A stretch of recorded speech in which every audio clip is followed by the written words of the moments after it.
December 1943. John Wayne's secretary, Margaret O'Sullivan, sorts through the morning mail at Republic Studios. Fan letters arrive by the thousands, admiring notes from housewives, autograph requests from children, marriage proposals from lonely hearts across America. But one letter stops her cold. It's written in a child's careful handwriting, each letter painstakingly formed, some backwards, some wobbly. The return address reads Bobby Turner, age 8, Cedar Rapids, Iowa. What this 8-year-old boy writes to John Wayne will begin a 15-year correspondence that changes both their lives forever, proving that sometimes the most important relationships begin with a stranger's letter and a movie star's unexpected kindness. Republic Studios receives approximately 50,000 fan letters annually addressed to John Wayne. Most are handled by form letters and autographed photographs. Wayne himself rarely sees more than a handful of the most unusual requests. But Bobby Turner's letter is different enough to reach Wayne's personal attention, and what it contains will haunt the actor for the rest of his life. The letter is brief, written on lined school paper in pencil. Dear Mr. John Wayne, my name is Bobby Turner, and I am 8 years old. My daddy was killed at Guadalcanal fighting the Japanese. My mama cries every night and she says, if we watch your movies, Daddy might come back home. We saw Stagecoach 3 times and Flying Tigers 2 times, but Daddy still isn't home. Could you please tell me how many times we need to watch your movies for Daddy to come back? Mama spent our food money on movie tickets, and I'm scared she will get sick too. Your friend, Bobby Turner. P.S. Mines. I want to be brave like you when I grow up. Wayne reads the letter in his office between meetings with studio executives and script discussions. The simple honesty hits him harder than any professional review ever could. Here's a child who believes with absolute 8-year-old certainty that movies have the power to resurrect the dead. A mother so consumed by grief that she's spending grocery money on false hope. A family destroyed by war, seeking comfort in the very illusion Wayne helps create. Wayne has received thousands of letters from military families, wives writing to thank him for helping their husbands find courage, soldiers writing from overseas to say his movies remind them what they're fighting for. But Bobby Turner's letter is different. It's not about inspiration or entertainment. It's about desperation so profound that fiction becomes confused with reality. The boy's mother believes Wayne's movies can bring back the dead. Wayne sits with the letter for 3 days, reading it repeatedly before deciding to respond personally. No secretary, no form letter, no autographed photograph. He takes out his personal stationery and writes a letter that will begin one of the most unusual relationships in Hollywood history. Dear Bobby, thank you for your letter. I am very sorry to hear about your father. He was a real hero, fighting to keep America safe. I wish my movies could bring him back, but movies are just pretend. Your father is watching over you from heaven, and he wants you to take care of your mother. You don't need to watch my movies to remember your father. He lives in your heart, not in movie theaters. Use the movie money for food instead. Your father would want you and your mother to be healthy and strong. You are already brave, Bobby. Helping your mother and writing to me shows real courage. Your friend, John Wayne. Wayne includes a signed photograph and a $20 bill, enough for groceries for 2 weeks in 1943. He expects this to be the end of their correspondence, a single act of kindness for a grieving family. Instead, it becomes the beginning of the most important relationship of his life. Bobby's response arrives 2 weeks later. "Dear Mr. Wayne, thank you for the money and picture. Mama cried when she read your letter, but happy crying, not sad crying. We bought food, and Mama is cooking again. I told her Daddy is in heaven watching us, and she smiled. Can you tell me more about being brave? I get scared at night, and sometimes I cry, but I don't want Mama to see. Your friend, Bobby." Wayne realizes that Bobby has no male figure in his life to teach him about courage, about growing up, about being a man. The boy's father died when Bobby was 6, leaving him without guidance during the most formative years of childhood. Wayne finds himself in an unexpected position, surrogate father to a child he's never met, in a family 1,500 miles away. Have you ever been needed by someone you've never met? Sometimes strangers become family through nothing more than words on paper and acts of kindness across distance. Wayne begins writing to Bobby regularly, carefully crafting letters that teach life lessons without overwhelming an 8-year-old mind. He writes about courage not as the absence of fear, but as doing what's right even when you're afraid. About protecting people smaller and weaker than yourself. About the difference between movie heroes and real heroes. Real heroes, Wayne writes, are people like your father who fought to protect people he'd never meet. They're also people like your mother who keeps working every day even though she's sad. And they're people like you, Bobby, who help their mothers and try to be strong even when they want to cry. The correspondence develops its own rhythm. Bobby writes every 2 weeks, sharing details of his life in Cedar Rapids. School problems, neighborhood bullies, his mother's gradual recovery from grief. Wayne responds to every letter, offering advice, encouragement, and the kind of fatherly wisdom that Bobby's missing. When Bobby writes about being picked on by older boys, Wayne doesn't advise fighting back. Instead, he writes, "The strongest men I know avoid fights whenever possible, but they protect people who can't protect themselves. If someone's being mean to a smaller kid, that's when you stand up, not for yourself, but for someone else." When Bobby struggles with arithmetic, Wayne sends math workbooks and explains that even movie cowboys need to know numbers.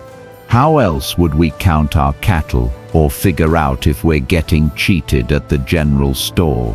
When Bobby's mother considers remarrying but Bobby resists, Wayne writes with careful sensitivity, "Your father will always be your father, and nobody can replace him. But your mother needs companionship, and you need someone to help teach you how to be a man. If she finds someone good and kind, it doesn't mean she loves your father any less. It means she's ready to be happy again." The letters become Bobby's moral compass during the difficult years of growing up without a father. Wayne's words guide him through childhood decisions, teenage temptations, and young adult challenges. More importantly, Wayne's consistent correspondence teaches Bobby that he matters to someone, that his life has value, that someone cares about his choices and their consequences. But the relationship affects Wayne just as profoundly as it affects Bobby. Through their correspondence, Wayne discovers aspects of himself he never knew existed. The man who plays tough guys on screen learns to communicate with tenderness and wisdom. The actor who embodies American masculinity develops a nuanced understanding of what strength really means. Wayne finds himself looking forward to Bobby's letters with anticipation that surprises him. After long days of filming, dealing with studio executives, and maintaining his public image, reading Bobby's honest, unguarded thoughts provides a connection to authentic human experience that his Hollywood life rarely offers. Bobby's letters remind Wayne why his movie heroics matter, not because they're entertaining, but because they provide models of courage and decency for children like Bobby, who need to believe that good men exist and that standing up for what's right is worth the effort. As Bobby grows older, his letters become more sophisticated, but Wayne's responses maintain the same careful attention and genuine concern. When Bobby turns 13 and writes about feeling awkward and uncertain, Wayne shares his own memories of adolescence. "I was 6 feet tall by age 14 and felt like I was made of elbows and knees. I knocked over everything in sight and was convinced everyone was staring at my clumsiness.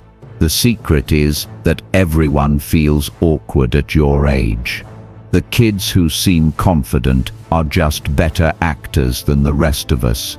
When Bobby turns 16 and writes about wanting to join the military like his father, Wayne's response reveals the complexity of his own relationship with military service. "Your father died serving his country, and there's no greater honor, but honor comes in many forms.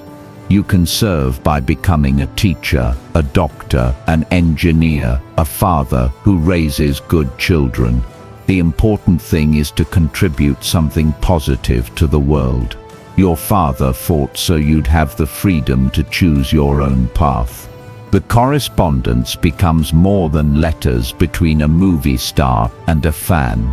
It evolves into genuine friendship between two people who've never met but know each other more intimately than many people who see each other daily. Wayne shares his own struggles with Bobby, professional disappointments, health concerns, the challenges of maintaining his public image while staying true to his private values. When Bobby graduates high school in 1953, Wayne attends the ceremony. It's his first visit to Cedar Rapids, his first time meeting the boy whose letters have shaped his understanding of what it means to be a mentor and friend. The meeting is emotional for both of them. Bobby, now 18 and 6 feet tall, embraces the man who's been his father figure for 10 years. Wayne, moved by finally meeting the boy whose growth he's guided through words alone, realizes how much Bobby's friendship has meant to his own development as a person. "You're exactly what I imagined," Wayne tells Bobby after the graduation ceremony. "Strong, thoughtful, kind. Your father would be proud." But Wayne's most important contribution to Bobby's life comes not through grand gestures, but through consistent presence. For 15 years, Wayne never misses responding to one of Bobby's letters. Through childhood illnesses, professional crises, personal setbacks, and the normal chaos of Hollywood life, Wayne maintains their correspondence with religious dedication. Bobby's mother, Catherine Turner, later reflects on Wayne's influence. "Duke saved my boy's life. Not dramatically, not all at once, but slowly, steadily, by showing him that someone cared about who he became." Bobby had no father, but he had John Wayne's letters, and that made all the difference. The relationship affects Wayne's approach to all his fan mail. Realizing how much his personal attention meant to one boy, Wayne begins responding personally to letters from other children in difficult circumstances. Military orphans, kids with serious illnesses, children from broken homes. Wayne develops a private ministry of correspondence that his public never knows about. Studio executives occasionally object to the time Wayne spends on personal letters. "You're not being paid to be a social worker." Republic Pictures president Herbert Yates tells Wayne, "Let the publicity department handle the fan mail." But Wayne refuses to delegate what he considers his most important work. "These kids write to John Wayne, not to a publicity department," he responds. "If I can't take time to write back, then maybe I shouldn't be John Wayne." Wayne's dedication to personal correspondence influences other aspects of his career. He becomes more selective about roles, choosing projects that reflect the values he's learned to articulate in his letters to Bobby and other young fans. The man who guides children through his correspondence can't, in good conscience, make movies that undermine the lessons he teaches them. This leads to some of Wayne's best performances in films like The Quiet Man, The Searchers, and True Grit, movies that explore the complexity of heroism and the difference between violence and strength. Wayne's understanding of what children need from their heroes deepens his portrayal of characters who must choose between competing versions of masculinity. But the correspondence with Bobby remains special among Wayne's many pen-pal relationships. Perhaps because Bobby was first. Perhaps because he wrote during Wayne's own period of professional and personal growth. Or perhaps because an 8-year-old's honest need for guidance touched something in Wayne that more sophisticated correspondence couldn't reach. When Bobby marries in 1958, Wayne serves as best man. When Bobby's first child is born in 1960, Wayne becomes Uncle Duke to a new generation. When Bobby names his son John Robert Turner, John for John Wayne, Robert for his father killed at Guadalcanal, Wayne cries openly at the christening. "That boy saved me as much as I saved him," Wayne tells Bobby's wife. "He taught me what it means to be responsible for someone else's future. He made me a better man." The letters continue through Wayne's cancer diagnosis and treatment in the 1960s. Bobby, now a successful engineer and father of 3, offers the same kind of support and encouragement that Wayne provided him during childhood. The relationship comes full circle. The boy Wayne mentored becomes the man who helps Wayne face his own mortality with grace and courage. Bobby's letters during Wayne's illness reveal the depth of their bond. "You taught me that real heroes face hard times without losing their kindness or their hope. You're showing me again what that looks like. Your courage in fighting this disease is just as inspiring as any movie you ever made." Wayne's last letter to Bobby, written 3 weeks before his death in 1979, summarizes 36 years of friendship. "Dear Bobby, I'm not sure how many more letters I'll be able to write, so I want to tell you how much your friendship has meant to me. You started as a scared little boy who needed guidance, but you became one of the finest men I've ever known. Watching you grow up, helping you through the hard times, celebrating your victories, these have been the most rewarding experiences of my life. You asked me once how many movies you needed to watch to bring your father back. I couldn't bring him back, but I hope I helped you understand that he never really left. He lives in the man you've become, in the father you are to your own children, in the kindness you show to people who need help. Take care of your family, Bobby. Be the kind of man your father would be proud of and your children can look up to. Keep writing to people who need encouragement. You'd be surprised how much difference one letter can make in someone's life. Your friend always, Duke." Bobby keeps every letter Wayne ever sent him, 247 letters spanning 36 years. They fill 3 shoeboxes in his study, a record of an extraordinary friendship and the gradual maturation of two people who helped each other become better versions of themselves.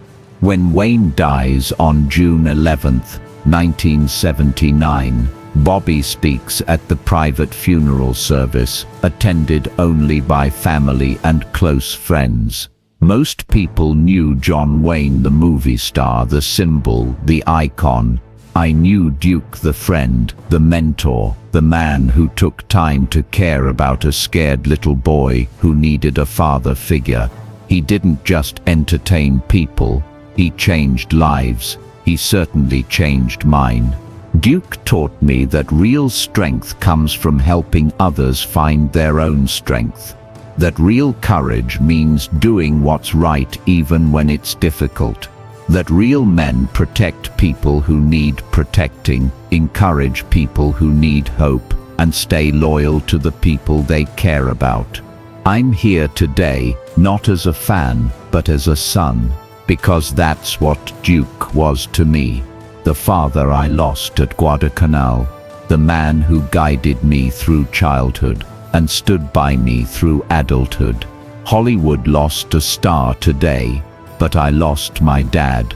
The relationship between John Wayne and Bobby Turner becomes a model for authentic mentorship across distance and circumstance.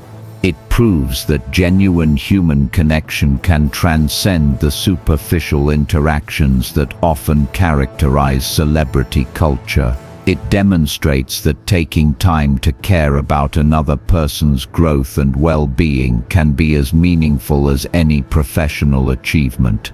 More importantly, it shows how responding to one person's genuine need can evolve into a relationship that enriches both lives immeasurably. Wayne set out to comfort a grieving child with a single letter. He ended up with a lifelong friendship that taught him as much about courage, loyalty, and love as he taught Bobby. Bobby Turner goes on to establish a foundation that connects military children who have lost parents with volunteer mentors who provide guidance and support through letters and personal relationships.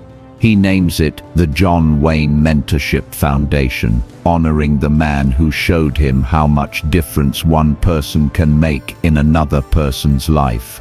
The foundation has helped over 10,000 military children find mentors who provide the kind of consistent guidance and encouragement that Wayne provided Bobby.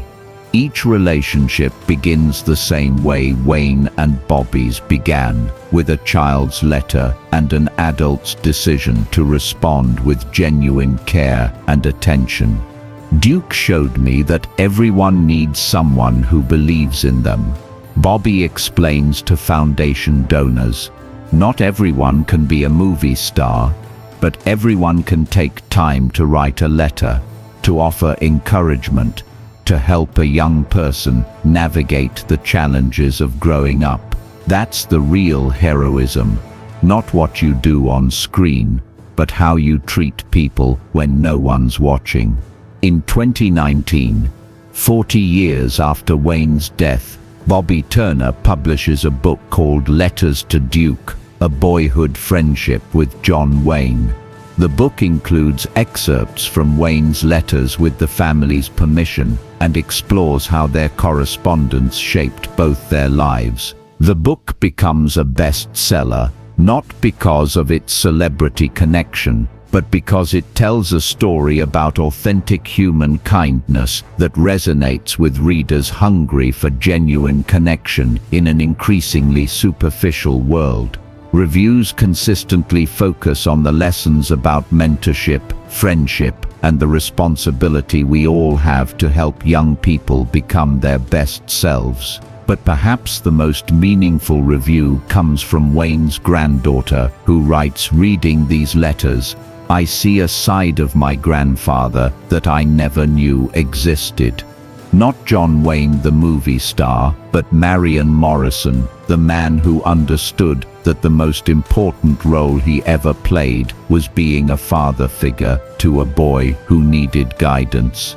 These letters show the best of who he was, The correspondence between Wayne and Bobby Turner reminds us that authentic relationships can begin in the most unexpected ways and grow into connections that change both lives profoundly. It proves that taking time to truly listen to another person, to respond to their needs with genuine care, and to maintain that caring over time can be more meaningful than any professional achievement. Wayne received 50,000 fan letters, but Bobby Turner's letter was the one that mattered most. Not because it was the most eloquent or the most flattering, but because it came from authentic need and was answered with authentic care. In choosing to respond personally to an 8-year-old's desperate question about bringing his father back from the dead, Wayne began a relationship that taught him what it truly means to be a hero. Real heroes, Wayne learned through his friendship with Bobby, don't just inspire people through their actions. They change individual lives through their personal attention, their willingness to listen, and their commitment to helping others find their own strength and courage. The boy who wanted to bring his father back through movie tickets ended up finding a father figure through handwritten letters. The movie star who thought he was just comforting a grieving child ended up discovering the most rewarding relationship of his life. The impact of Wayne's letter writing extends far beyond his relationship with Bobby Turner. Word spreads quietly through military communities about the movie star who takes time to personally respond to children who have lost fathers in service. Wayne develops a system for managing this correspondence, spending every Sunday morning reading and responding to letters from military children across America. This private ministry influences Wayne's public work in ways few people understand. His advocacy for military families and careful choice of film roles stem from his deep understanding of how military service affects families, particularly children growing up without fathers. When Wayne testifies before Congress in 1966 about veterans' benefits, he speaks not as a celebrity but as someone who has spent 23 years corresponding with military families. These children don't need sympathy, Wayne tells the Congressional Committee.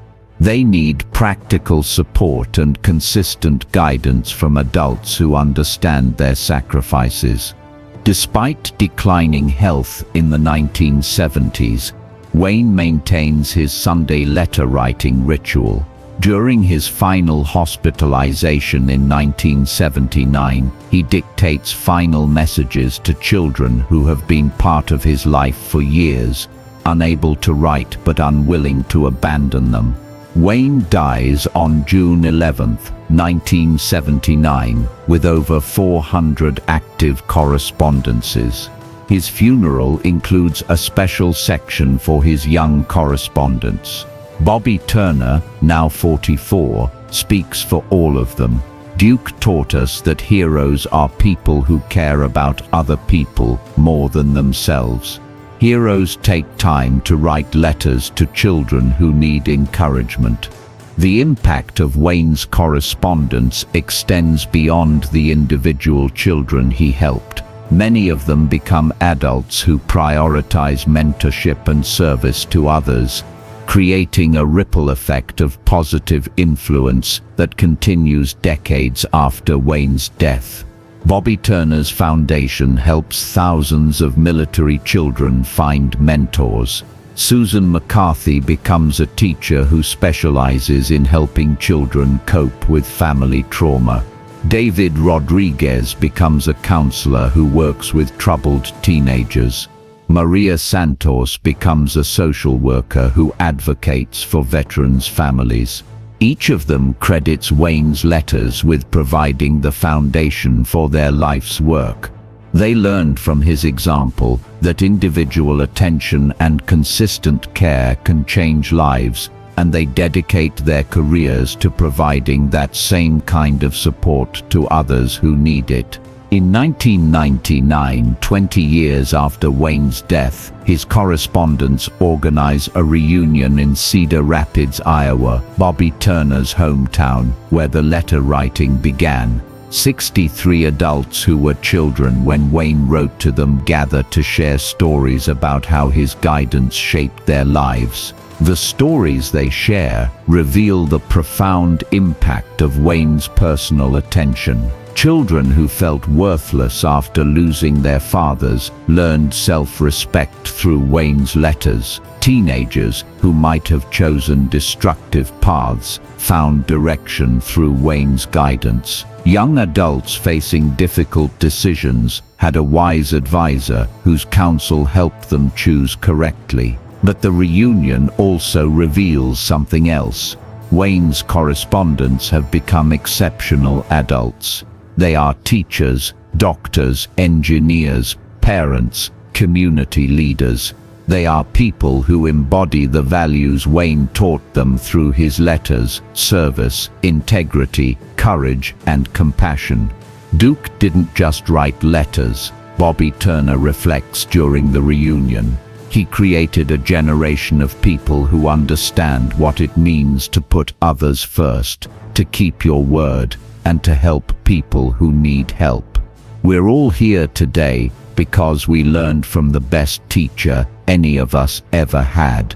The reunion leads to the establishment of the John Wayne Letter Project, an organization that encourages adults to write encouraging letters to children facing difficult circumstances. The project operates on the principle Wayne demonstrated that individual attention from a caring adult can provide the foundation for a child's healthy development. Volunteers write letters to children in foster care, military families dealing with deployment or loss, kids battling serious illnesses, and young people aging out of the juvenile justice system. Each letter is personally written, individually crafted, and focused on encouraging the recipient to believe in their own potential for growth and success. The project grows to include thousands of volunteers who write millions of letters to children across America and around the world. Each letter carries forward Wayne's understanding that heroism isn't about grand gestures, it's about consistent kindness offered to people who need encouragement. Today, 44 years after Wayne's death, children still receive letters signed "Your Friend Duke," written by volunteers who understand that they're continuing the work. Wayne started with an 8-year-old boy in Cedar Rapids who believed movies could bring his father back from the dead. The boy who wrote that first desperate letter in 1943 is now 88 years old. Bobby Turner has outlived the man who served as his father figure, but he continues Wayne's work by writing letters to military children who face the same challenges he faced 8 decades ago. Sometimes the most important things we do are the smallest things we do. Sometimes a letter can save a life. Sometimes friendship is the greatest gift one person can give another. And unfortunately, they don't make men like John Wayne anymore. Men who understand that true heroism happens in private moments of kindness. Men who take time to write letters to children who need guidance. Men who know that the most important audience isn't in a movie theater, it's in the heart of someone who needs to know they matter.